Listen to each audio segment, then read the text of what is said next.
Hello friends, എല്ലാവർക്കും നമസ്കാരം. നിങ്ങളേവരും കാത്തിരിക്കുന്ന അലീനയുടെ ഇനി വരാനിരിക്കുന്ന വിശേഷത്തിലേക്ക് എല്ലാ കൂട്ടുകാർക്കും സ്വാഗതം. എല്ലാവർക്കും നല്ലൊരു ദിവസം ആശംസിച്ചുകൊണ്ട് തന്നെ വിശേഷത്തിലേക്ക് കടക്കുകയാണ്. ആരെങ്കിലും ആദ്യമായിട്ട് കാണുന്നുണ്ടെങ്കിൽ നമ്മുടെ ഈ ചാനൽ ഒന്ന് സബ്സ്ക്രൈബ് ചെയ്യണം. ഫേസ്ബുക്കിലാണ് കാണുന്നതെങ്കിൽ ഫോളോ ചെയ്യണേ. അതുപോലെ തന്നെ മാക്സിമം എല്ലാവരും ഒരു ലൈക്ക്, ഒരു ഹൈപ്പൊക്കെ അടിച്ചിട്ട് നമ്മുടെ വീഡിയോ കാണാൻ വേണ്ടി ശ്രമിക്കണേ. അപ്പം ഞാൻ നേരെ വിശേഷത്തിലേക്ക് തന്നെ കടക്കുകയാണ് കേട്ടോ. അങ്ങനെ നമ്മുടെ അലീനയുടെ അച്ഛനെ തേടി ബാലചന്ദ്രൻ പോവുകയാണ്. അതിനുവേണ്ടി കുറേ പരിശ്രമിച്ചു കേട്ടോ. അപ്പം നമ്മുടെ ബാലചന്ദ്രൻ ലാസ്റ്റാണ് ഇപ്പം അഡ്രസ്സൊക്കെ കിട്ടിയിരിക്കുന്നത്. അഡ്രസ്സ് കിട്ടിയത് വേറെ ആരുടെയും കയ്യിൽ നിന്നല്ല, ഗംഗാധര മേനോൻ തന്നെയാണ് അഡ്രസ്സ് കൊടുത്തത്. എങ്കിലും പഠിച്ച പണി 18 നോക്കുന്നുണ്ട് ഗംഗാധരൻ നമ്മുടെ ബാലചന്ദ്രൻ സ്റ്റാൻലിയുടെ അടുത്ത് എത്താതിരിക്കാൻ വേണ്ടി. പക്ഷേ ബാലചന്ദ്രൻ ആരാ മോന്? ബാലചന്ദ്രൻ ഇവരെയൊക്കെ മറികടന്നിട്ട് ബാലചന്ദ്രൻ ഡയറക്റ്റായിട്ട് നമ്മുടെ സ്റ്റാൻലിയെ കാണാൻ പോകുന്ന ആ ഒരു അടിപൊളി എപ്പിസോഡാണ് ഞാൻ പറയാൻ പോകുന്നത്. അപ്പം ഞാൻ വിശേഷത്തിലേക്ക് കടക്കുകയാണ്. അപ്പം അങ്ങനെ നമ്മുടെ സ്റ്റാൻലിയുടെ നമ്പറും അഡ്രസ്സും ഒക്കെ കിട്ടി. നമ്പറല്ല, അഡ്രസ്സൊക്കെ കിട്ടി. അപ്പോൾ പുള്ളിക്കാരൻ കൊല്ലത്തെങ്ങാണ്ടാണ് താമസിക്കുന്നത്. അപ്പോൾ അവിടെ കൊല്ലത്ത് എവിടെയോ ഒരു എന്താ പറയുക, ഒരു ഗ്രാമം പോലെയുള്ളൊരു ഏരിയയിൽ തന്നെയാണ് കേട്ടോ താമസിക്കുന്നത്. അപ്പോൾ അങ്ങോട്ടേക്ക് ഈ അഡ്രസ്സൊക്കെ അന്വേഷിച്ച് നമ്മുടെ ബാലചന്ദ്രൻ പുറപ്പെടുകയാണ്. അങ്ങനെ അവസാനം ആ ഒരു വീട്ടിൻ്റെ ഗേറ്റിൻ്റെ പടിയുടെ അവിടെ നമ്മുടെ ബാലചന്ദ്രൻ്റെ വണ്ടി ബാലചന്ദ്രൻ കൊണ്ട് നിർത്തുകയാണ്. അങ്ങനെ വണ്ടിയിൽ നിന്നും ഇറങ്ങി വലിയൊരു വീടാണ് കേട്ടോ. വലിയ വീടെന്ന് പറഞ്ഞിട്ടുണ്ടെങ്കിൽ ഈ മച്ചൊക്കെയുള്ള പഴമയുടെ ഒരു വീടെന്ന് വേണമെങ്കിൽ പറയാം. 4 കെട്ടൊക്കെ വലിയൊരു വീട്, മുഴുവൻ തൂണുകളും തടികളാലും ഒക്കെ നിർമ്മിക്കപ്പെട്ട പഴയ ഓടുകളൊക്കെ കൊണ്ട് നിർമ്മിച്ച വലിയൊരു വീട്. ഒരു 3-4 ഏക്കറിൽ തന്നെ ആ വീടുണ്ടെന്ന് വേണമെങ്കിൽ പറയാം. അപ്പം അത്രയ്ക്കും വലിയൊരു വീടാണത്. അപ്പം അങ്ങനെ ഗേറ്റ് എന്നൊക്കെ പറയുന്നത് വലിയ ഗേറ്റാണ്. തുരുമ്പൊക്കെ പിടിച്ച് അവിടെ കൊട്ടാരം മുറ്റത്ത് വീടങ്ങാണ്ടൊക്കെ എഴുതി വെച്ചിട്ടുണ്ട്. അപ്പം അങ്ങനെ ഒരു ചെറിയൊരു നെയിം ബോർഡൊക്കെ, പഴയൊരു നെയിം ബോർഡിൽ തുരുമ്പൊക്കെ പിടിച്ച് ആൾതാമസം ഉണ്ടോ എന്ന് കൂടി നമുക്ക് തോന്നിപ്പോകും. അങ്ങനെ ആ ഒരു വലിയ ഗേറ്റൊക്കെ ഉണ്ട്. പക്ഷെ ഗേറ്റിൻ്റെ അപ്പുറത്തേക്ക് നമ്മുടെ ബാലചന്ദ്രൻ വണ്ടി കടത്തുന്നില്ല. ഗേറ്റിൻ്റെ അപ്പുറത്ത് തന്നെ വണ്ടി ഇട്ടിട്ട് മൊത്തം ഒന്ന് ആ ഒരു വീടൊക്കെ അങ്ങ് നിരീക്ഷിച്ചിട്ട് അകത്തേക്ക് കയറി ചെല്ലുകയാണ്. അപ്പോൾ അകത്തേക്ക് കയറി ചെന്ന് കഴിയുമ്പോഴത്തേക്കും ഒരു വലിയൊരു കാർന്നവർ എന്ന് പറഞ്ഞിട്ടുണ്ടെങ്കിൽ ഇച്ചിരി പ്രായമുള്ളൊരു ആള് മുറ്റത്തൊരു പത്രവും ഒക്കെ വായിച്ച് ഒരു ചാരുകസേരയിൽ ഇങ്ങനെ ഇരിക്കുകയാണ് ആ വീടിന്റെ ഫ്രണ്ടിൽ. അങ്ങനെ നമ്മുടെ ബാലചന്ദ്രനെ കണ്ടതും പതുക്കെ അയാൾ കണ്ണാടി വെച്ചാണ് പത്രം വായിച്ചത് എങ്കിലും ആ കണ്ണാടി ഒന്ന് പതുക്കെ മാറ്റിയിട്ട് നമ്മുടെ ബാലചന്ദ്രനെ നോക്കിയിട്ട് അല്ല ആരാ എന്നിങ്ങനെ ചോദിച്ചു. അപ്പം ബാലചന്ദ്രൻ തൻ്റെ പേര് പറയുകയാണ്. ഞാൻ ബാലചന്ദ്രൻ, ഞാൻ ഇന്ന സ്ഥലത്ത് നിന്നാണ് വരുന്നത് എന്ന് പറഞ്ഞപ്പം കയറി വരൂ എന്ന് പറഞ്ഞ് അയാൾ, നല്ല മാന്യമുള്ളൊരു മനുഷ്യൻ, ഒരു വൃദ്ധൻ, അയാൾ വിളിച്ചിട്ട് അല്ല ഇപ്പം ഇങ്ങോട്ടേക്ക് വരാൻ എന്താണ് കാരണം, അല്ല ആരാന്ന് മനസ്സിലായില്ല എന്ന് പറഞ്ഞപ്പോഴത്തേക്കും നമ്മുടെ ബാലചന്ദ്രൻ ഞാൻ വന്നത് വേറെ ആരെയും കാണാനല്ല, സ്റ്റാൻലി, പണ്ട് ഉണ്ടായിരുന്ന ഒരു റിട്ടയർഡ് കേണൽ സ്റ്റാൻലി ഉണ്ടല്ലോ, പുള്ളിക്കാരൻ്റെ വീടല്ലേ ഇത് എന്ന് വെച്ചപ്പോൾ അതെ ഇത് സ്റ്റാൻലിയുടെ വീട് തന്നെയാണ്. അല്ല സ്റ്റാൻലിയുടെ ഫ്രണ്ട് വല്ലതും ആണോ? അതെ ഞാൻ ഫ്രണ്ടാണ്. അന്ന് ആഗ്രയിൽ ജോലി ചെയ്ത സമയത്ത് ഞാൻ അവിടെ ഒരു കമ്പനിയിൽ വർക്ക് ചെയ്യുകയായിരുന്നു. അന്ന് മുതലേ ഞങ്ങളുടെ ഫ്രണ്ട്ഷിപ്പ് തുടങ്ങിയതാണ്. ഞാൻ ഫ്രണ്ടാണ് എന്ന് പറഞ്ഞപ്പോഴത്തേക്കും അകത്തുനിന്ന് വേറൊരാൾ ഇറങ്ങി വരുവാണ്. ഒരു ചെറുപ്പക്കാരനാണ് ഇറങ്ങി വരുന്നത്. ഇറങ്ങി വന്നിട്ട് ഉടനെ ഈ ഒരു വൃദ്ധനോട് പറയുന്നുണ്ട്, ഞാൻ പോകുവാണ്, കല്യാണം വിളിച്ചിട്ട് പോകാത്തത് മോശമല്ലേ, അപ്പം അതുകൊണ്ട് ഞാൻ പോകുകയാണെന്ന് പറഞ്ഞ് എന്തോ ഒരു കല്യാണത്തിന് ഇറങ്ങാൻ വേണ്ടി തുടങ്ങുമ്പോഴാണ് പെട്ടെന്ന് നമ്മുടെ ബാലചന്ദ്രനെ അയാളുടെ കണ്ണിൽപ്പെട്ടത്. അല്ല ഇതാരാ അച്ഛ എന്ന് ചോദിക്കുമ്പോഴത്തേക്കും നമ്മുടെ സ്റ്റാൻലിയുടെ അച്ഛനാണത്. അച്ഛൻ പറയുന്നുണ്ട് അത് പിന്നെ ആരാന്നറിയില്ല, സ്റ്റാൻലിയുടെ ഫ്രണ്ടാന്നാണ് പറഞ്ഞത്. ലാലിച്ചനച്ഛൻ്റെ ഫ്രണ്ടോ? അതെ അച്ചായൻ്റെ ഫ്രണ്ടാന്നാ പറഞ്ഞത് എന്നൊക്കെ പറയുന്നുണ്ട് കേട്ടോ. അപ്പോഴത്തേക്കും ഈ ലാലിച്ച എന്നെങ്ങാണ്ടൊക്കെയാണ് പേരെന്ന് തോന്നുന്നു നമ്മുടെ സ്റ്റാൻലിയുടെ വീട്ടിൽ വിളിക്കുന്ന പേര്. ഒഫീഷ്യൽ നെയിമാണ് സ്റ്റാൻലി എന്ന്. അപ്പം ആ ഫ്രണ്ടാണല്ലേ, കയറിയിരിക്കും, എനിക്ക് കുറച്ച് തിരക്കുണ്ട്, ഞാൻ പോവുകയാണ്, ഞാൻ സ്റ്റാൻലിച്ചൻ്റെ അനിയനാണ് എന്നൊക്കെ ഇങ്ങനെ പറഞ്ഞപ്പോഴത്തേക്കും തിരക്കാണ്, ഞാൻ പോവുകയാണ്, നിങ്ങൾ കയറിയിരിക്കൂ എന്നൊക്കെ പറഞ്ഞു. അയാൾ അങ്ങ് പോയി കേട്ടോ. അപ്പോഴത്തേക്കും നമ്മുടെ സ്റ്റാൻലിയുടെ അച്ഛനകത്തേക്ക് കയറി വരുമെന്നും പറഞ്ഞ് അകത്ത് കയറ്റി ഇരുത്തുന്നു. അവിടെ ഒരു സ്ത്രീയുണ്ട്. ആ സ്ത്രീ നമ്മുടെ ബാലചന്ദ്രൻ ഒരു ചായ കൊണ്ട് കൊടുക്കാൻ വേണ്ടി തുടങ്ങുന്നു. ആ ചായ ബാലചന്ദ്രൻ കുടിക്കുന്നൊന്നുമില്ല.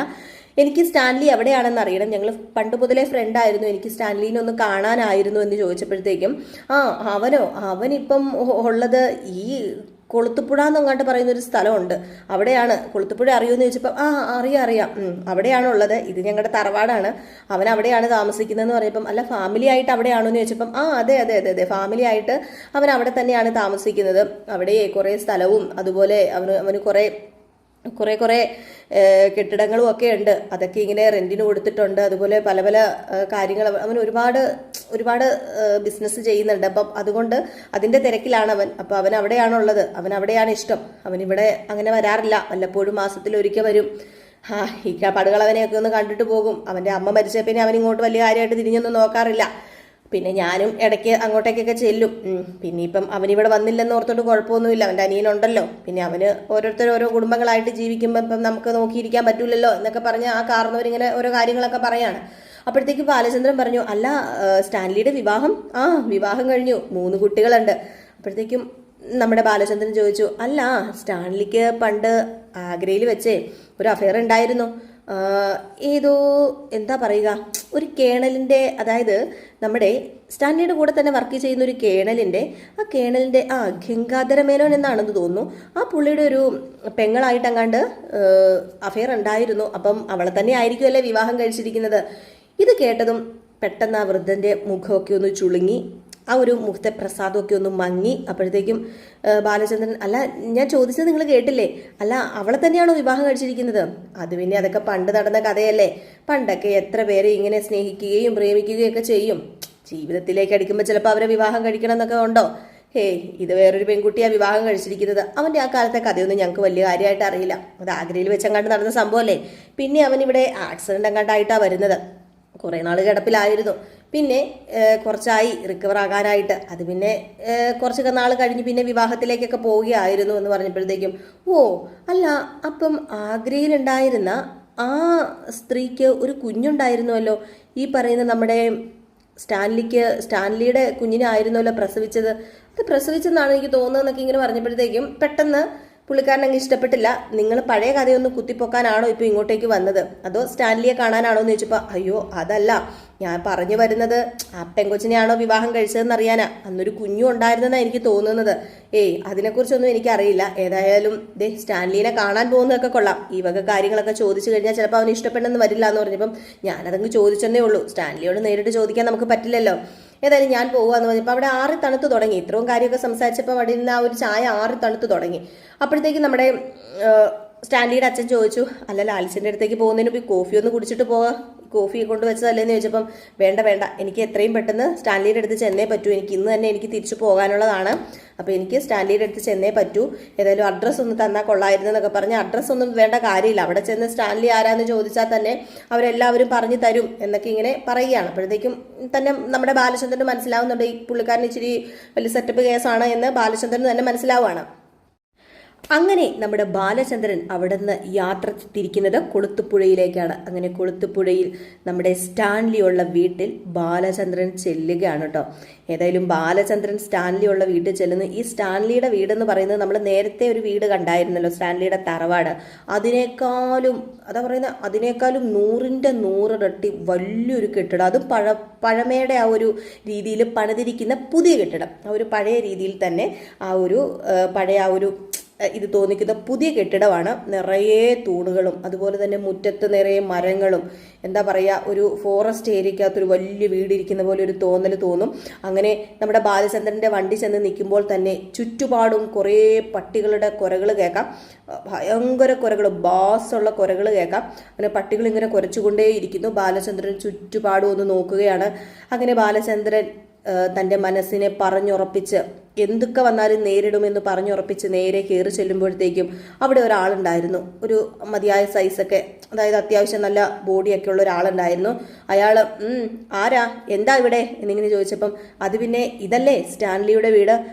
അതെ സ്റ്റാൻലി സാറിൻ്റെ വീട് തന്നെ ഇത്, കയറി വാ. അല്ല ബിസിനസ്സിന് എന്തെങ്കിലും ആവശ്യത്തിന് വന്നതാണോ? അതെ, എനിക്ക് കുറച്ച് ബിസിനസ് കാര്യങ്ങളൊക്കെ സംസാരിക്കാനുണ്ടായിരുന്നു.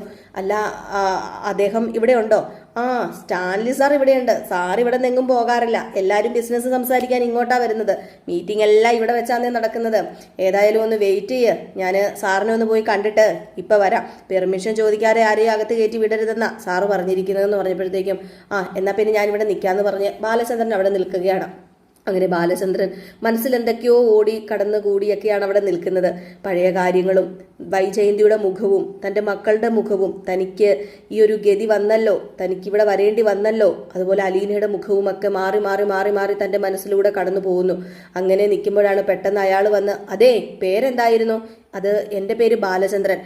എന്നോട് പേര് ചോദിച്ചിട്ട് വരാൻ പറഞ്ഞു. ഇപ്പം ഞാൻ ചെല്ലാന്ന് പറഞ്ഞപ്പോഴത്തേക്കും വരാന്ന് പറഞ്ഞിട്ട് ആ വാലിക്കാരൻ അത് കാര്യസ്ഥനാന്ന് തോന്നുന്നു അവിടെയൊക്കെ നോക്കി നടത്തുന്നത്. അപ്പോൾ പുള്ളിക്കാരനകത്തേക്ക് കയറി ചെന്നിട്ട് അയാളോട് പറഞ്ഞിട്ടാന്ന് തോന്നുന്നു ഇറങ്ങി വരുന്നു. അപ്പം തന്നെ ഇറങ്ങി വന്നിട്ട് മിസ്റ്റർ ബാലചന്ദ്രൻ കയറി വരൂ, സാർ അകത്തേക്ക് കയറി ചെല്ലാൻ പറഞ്ഞിട്ടുണ്ടെന്ന് പറഞ്ഞു.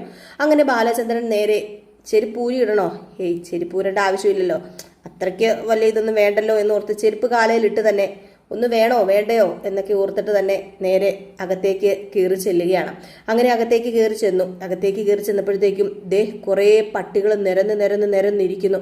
ആ പട്ടികളുടെ നടുവിലായിട്ട്, അതായത് പല സൈസിലും വണ്ണത്തിലും പൊക്കത്തിലുമുള്ള, അതായത് പൂച്ചക്കുഞ്ഞിൻ്റെ വലിപ്പം മുതൽ അങ്ങ് വലിയ പോത്തും കാളയൊക്കെ ഇല്ലേ, അത് അത്രയും വലിപ്പമുള്ളവരെ പട്ടികൾ ചുറ്റും നിരന്നിരുന്നിട്ട് നടുക്കൊരാളിങ്ങനെ ഇരുന്ന് എന്തൊക്കെയോ കുറേ ബ്രാൻഡ് കുപ്പികളും അതുപോലെ സിഗരറ്റ് ഇടാനുള്ള സംഭവം, അങ്ങനെ കുറേ സാധനങ്ങളൊക്കെ ഇങ്ങനെ ആ ഒരു മേശയിലിരിക്കുന്നു. കാല് രണ്ടും പൊക്കത്ത് കയറ്റി വെച്ചിരിക്കുന്നു. കയ്യിലൊരു ചിക്കൻ പീസ് പിടിച്ച് കടിച്ചു വലിക്കുന്നു. അപ്പോൾ പുള്ളിക്കാരൻ കുറച്ച് മദ്യപിച്ചുകൊണ്ട് തന്നെ ഇരിക്കുന്ന ഒരു സീനാണ്. അങ്ങനെ അകത്തേക്ക് കയറി ചെല്ലുമ്പോൾ മിസ്റ്റർ ബാലചന്ദ്രൻ കയറി വരൂ എന്ന് പറയുന്നു. അപ്പം ബാലചന്ദ്രൻ അകത്തേക്ക് കയറി ചെല്ലുന്നു. എന്തോ ബാലചന്ദ്രൻ്റെ മനസ്സിനൊരു പേടിയോ ഒരു പരിഭ്രാന്തിയോ ഒക്കെ ഉണ്ട്. അയാളെ കണ്ടു കഴിഞ്ഞാൽ കുറച്ച് പേടിയൊക്കെ തോന്നും. നല്ല ഒത്ത പൊക്കമുള്ള മനുഷ്യൻ, അതുപോലെ കുറച്ച് വണ്ണമൊക്കെ ഉണ്ട്, ഒത്ത പൊക്കമുണ്ട്, അത്യാവശ്യം കളറൊക്കെ എന്ന് പറഞ്ഞ ഒരു മീഡിയം ലെവലിലുള്ള കളർ, കറുത്ത കട്ടപ്പുരികം, ആകെ മൊത്തത്തിൽ പുള്ളിക്കാരനെ കണ്ട ഒരു റൗഡിയുടെ ലുക്ക്. ഏതായാലും ബാലചന്ദ്രൻ ഒന്ന് മനസ്സിനെ പറഞ്ഞ് വീണ്ടും ഒന്ന് ഉറപ്പിച്ചിട്ട് അടുത്ത് പോയി, അല്ല ഇപ്പൊ എന്നെ കാണാൻ വന്നത് എന്തിനാണ്, അല്ല എവിടെ നിന്നാ വരുന്നത് എന്നൊക്കെ വളരെ വ്യക്തമായിട്ട് തന്നെ അയാൾ ചോദിക്കുന്നുണ്ട്. പക്ഷേ ആ ഇരുന്ന സ്ഥലത്ത് നിന്ന് എണീക്കുകയോ ആ ഒരു ബഹുമാനം, ഒരു അതിഥിയോടുള്ള ബഹുമാനം കൊടുക്കുകയോ ഒന്നും ചെയ്യുന്നില്ല ആ മനുഷ്യൻ. അപ്പോഴത്തേക്കുമാണ് ഞാൻ ബാലചന്ദ്രൻ, ഞാൻ വരുന്നത് ഇന്ന സ്ഥലത്ത് നിന്നാണ് എന്ന് പറഞ്ഞപ്പം, അല്ല ഇപ്പം ഇങ്ങോട്ടേക്ക് വരാൻ കാരണം എന്താണ്? അതാ ഞാൻ ചോദിച്ചത്. എന്തെങ്കിലും ബിസിനസ്സിനാണോ, ബിസിനസ് കാര്യങ്ങൾ സംസാരിക്കാനാണോ ഇങ്ങോട്ടേക്ക് വന്നത്? എങ്കിൽ പറ, എന്താണെന്ന് വെച്ചാൽ പറ.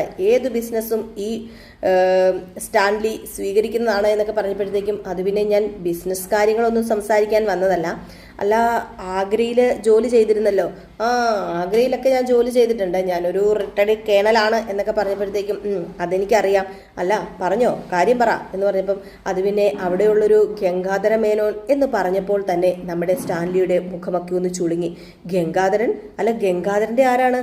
അല്ല ഗംഗാധര മേനോൻ ഉണ്ടായിരുന്നല്ലോ, അല്ല അയാളുടെ കൂടെയല്ലേ വർക്ക് ചെയ്തത്, എനിക്ക് ഗംഗാധര മേനോനെ അറിയാം. ഓ ഗംഗാധര മേനോൻ, ഗംഗാധര മേനോനെ മാത്രമല്ല കേട്ടോ, അയാൾക്ക് ഒരു പെങ്ങളുണ്ടായിരുന്നല്ലോ, വൈജയന്തി. ഇത് കേട്ടതും ആകപ്പാടെ സ്റ്റാൻലി ഞെട്ടിവിറച്ച് കയ്യിലിരുന്ന ആ ഒരു ചിക്കൻ കാലൊക്കെ പെട്ടെന്ന് ആ ഒരു മുഖത്തെ ആ ഗൗരവവും ഒക്കെ അങ്ങ് മാറിയിട്ട് പെട്ടെന്ന് എന്തോ ഒരു പേടിയോ പരിഭ്രാന്തിയോ എന്തോ മുഖം വിളറി വെളുത്തൊരവസ്ഥയിൽ വല്ലാത്തൊരു അവസ്ഥയിൽ ആ കട്ടപ്പിരികമൊക്കെ വളഞ്ഞ് എന്തോ ഒരു മുഖമൊക്കെ വേറൊരു രീതിയിലാക്കി നമ്മുടെ ബാലചന്ദ്രനെ ഇങ്ങനെ വീക്ഷിക്കുകയാണ്. ബാലചന്ദ്രൻ പറയുന്നത് ശ്രവിക്കുകയാണ്. ഏതായാലും നമ്മുടെ ബാലചന്ദ്രൻ അവിടെ നിന്നും മടങ്ങിപ്പോകുമ്പോൾ കാര്യങ്ങളൊക്കെ പറഞ്ഞിട്ടായിരിക്കുമോ പോകുന്നത്, എന്താണെന്ന് നമുക്ക് കാത്തിരുന്ന് തന്നെ കാണാം. ഇനി സംഭവിക്കാൻ പോകുന്നത് സംഭവബഹുലമായ കഥകളൊക്കെ തന്നെയാണ്. നമ്മൾ നോവലിനെ ബേസ് ചെയ്താണ് ഇപ്പോൾ കഥ പറഞ്ഞുകൊണ്ടിരിക്കുന്നത്. നോവൽ തന്നെയാണ്, നോവൽ അതേപടി പകർത്തി തന്നെയാണ് നമുക്ക് കഥ കാണാനും സാധിക്കുന്നത്. അതുകൊണ്ട് തന്നെ ഇതും നമ്മൾ നോവലിനെ ബേസ് ചെയ്താണ് കഥ പറഞ്ഞുകൊണ്ടിരിക്കുന്നത്. അപ്പോൾ ചിലപ്പം എന്തെങ്കിലും വ്യത്യാസങ്ങളോ മാറ്റങ്ങളോ സംഭവിക്കുന്നത് സ്വാഭാവികമായിരിക്കാം. അതുകൊണ്ട് കൺഫേം ആയിട്ട് ഞാൻ പറയുന്നില്ല. കഥ ഇത് തന്നെയാണെങ്കിലും സീനുകൾക്കോ ആളുകളുടെ പേരുകൾക്കോ ഒക്കെയോ മാറ്റം സംഭവിച്ചേക്കാം. അപ്പോൾ എല്ലാവരും ഒന്ന് ക്ഷമിച്ചേക്കണം കേട്ടോ. അപ്പം നമ്മുടെ വീഡിയോ ഇഷ്ടപ്പെടുന്നുണ്ടെങ്കിൽ തീർച്ചയായിട്ടും നിങ്ങൾ ഒന്ന് ലൈക്ക് ചെയ്തിട്ട് കാണാൻ ശ്രമിക്കണം. അതിനോടൊപ്പം തന്നെ ഫേസ്ബുക്ക് പേജിലാണെങ്കിൽ നിങ്ങളൊന്ന് ഫോളോ ചെയ്യുക, ലൈക്ക് ചെയ്യുക. അതുപോലെ മാക്സിമം എല്ലാവർക്കും ഒന്ന് ഷെയർ ചെയ്ത് കൊടുക്കുക. നിങ്ങൾക്ക് അലീനയുടെ കഥ മുൻകൂട്ടി കാണണമെങ്കിൽ നമ്മൾ ഡെയിലി എല്ലാ ദിവസവും ഉച്ചയ്ക്ക് ഒരു 2:45 കൂടി പോസ്റ്റ് ചെയ്യുന്നുണ്ട്. വരുന്ന വിശേഷങ്ങളാണ്. അലീനയുടെ ഫുൾ വിശേഷവും പ്രമോ വിശേഷവും കാണണമെങ്കിൽ റിയൽ സ്റ്റോറിക്കകത്ത് നിങ്ങളൊന്ന് നോക്കിയ റിയൽ സ്റ്റോറി എന്ന് പറയുന്ന